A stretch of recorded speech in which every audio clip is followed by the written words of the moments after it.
खूप ठिकाणी म्हाडाच्या जागेवरती अतिक्रमण केले जातं, त्या ठिकाणी कारवाई केली जाते। आपण बघतो नेहमी की म्हाडा असू दे, बीएमसी असू दे, अनधिकृत जी जागा कब्जा केली जाते त्याच्यावरती कारवाई केली जाते, पण अशा लोकांवरती कारवाई का केली जात नाही।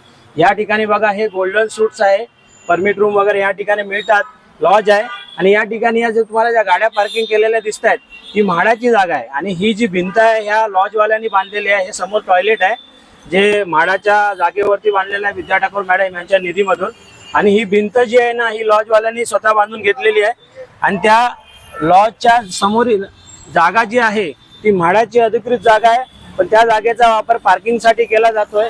हे कुणाला विचारून केले जात, आणि ह्याच्यावरती काय ज्याप्रमाणे या लाद्या बसवल्या म्हणजे याप्रमाणे हे लोकांनी ही जागा कब्जा करून या जागेवरती अनधिकृत आपली पार्किंग केली जाते।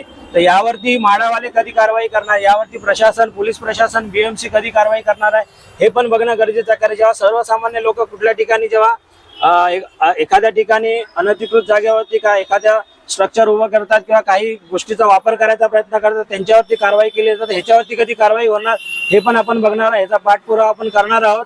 त्यावेळेला ह्या विषयावरती स्थानिक पोलीस प्रशासन, बीएमसी आणि म्हाडा यांनी लक्ष देऊन याच्यावरती कारवाई करून ही जी अनधिकृत पार्किंग ही हटवण्याची सर्वसामान्य लोकांची मागणी आहे। त्या मागणीला आम्ही हे करून पुढे आम्ही त्याचा पाठपुरावा करणार आहोत। हा व्हिडिओ आपल्याला आवडल्यास व्हिडिओला लाईक करा, शेअर करा, आणि सोशल मीडियावरील सर्व प्लॅटफॉर्मवरती आम्हाला फॉलो करायला विसरू नका। धन्यवाद।